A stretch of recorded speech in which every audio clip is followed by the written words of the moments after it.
Salut, ici Maps! Aujourd'hui, je vous parle d'un livre nominé dans les rendez-vous du premier roman section hors Québec, Ce qu'il faut de nuit de Laurent Petit-Mangin.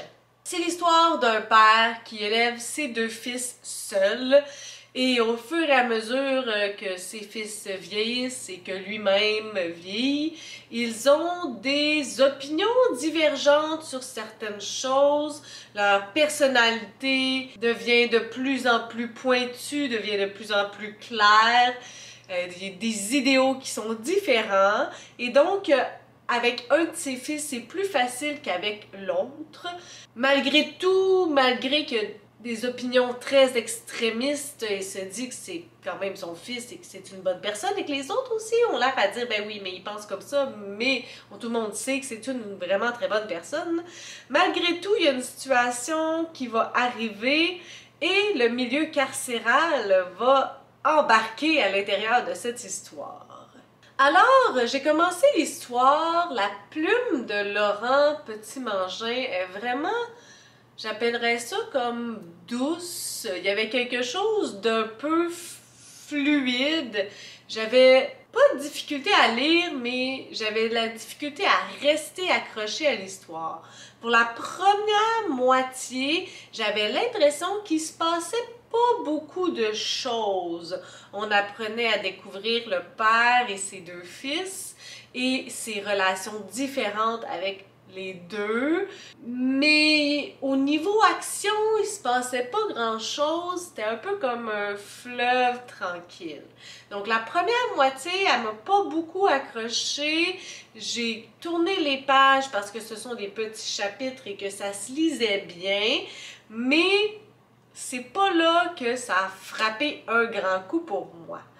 Lorsque le milieu carcéral est arrivé, à partir de la moitié du livre, il y a un élément qui change du tout au tout et ce ton tout doux du début est devenu un ton très anxieux, très pris entre dilemmes moraux, entre que faire et tout le monde le sait, j'aime lorsque il y a de la prison quelque part ou un procès ou les deux, j'embarque.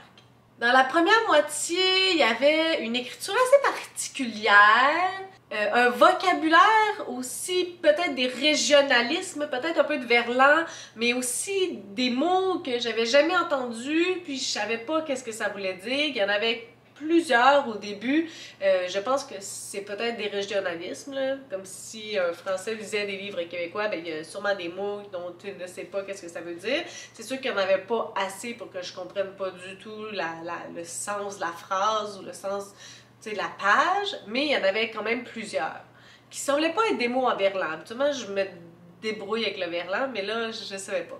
Donc, à partir de la deuxième partie, ça a vraiment déroulé. J'ai tourné les pages comme une sainte folle.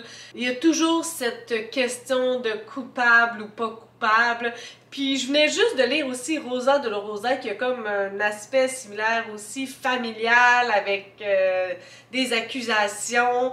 Donc, j'ai trouvé ça très intéressant. On découvre petit à petit, un peu à l'envers, qu'est-ce qui s'est passé. Et c'est vraiment un poids très lourd à porter pour tout le monde. Il n'y a comme pas de bonne façon de réagir. Le père, il a une façon très propre à lui, qui n'est pas celle que tout le monde voudrait qu'il réagisse, mais en même temps, c'est la seule manière qu'il est capable de continuer. Donc, tu sais, ils n'ont pas le choix de l'accepter. Puis la toute fin, oh mon Dieu! Oh! Coup de pelle d'en face. Solide. Je n'avais pas pensé à ça, je ne pensais pas du tout qu'on irait là.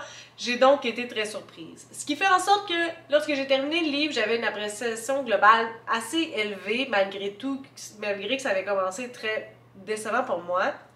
On est passé comme d'un 2 étoiles à 4 étoiles, mais rétrospectivement, je pense qu'il n'y avait pas assez de jus pour moi pour donner une note si haute que ça tournerait peut-être plus autour du 3, 3,5, parce qu'au final, mon appréciation est plus positive que négative. J'ai vraiment été surprise du déroulement de l'histoire, même si ça a pris du temps avant de s'établir. Donc, un bilan malgré tout positif, comme quoi parfois ça peut être surprenant. Sur ce, si vous avez des suggestions, des critiques, des commentaires, n'hésitez pas à le faire en dessous de ma vidéo. Je publie des vidéos assez fréquemment dans une semaine. Si vous avez aimé cette vidéo, n'hésitez pas à mettre un petit pouce ou à vous inscrire à ma chaîne. Et sur ce, je vous souhaite de bonnes lectures!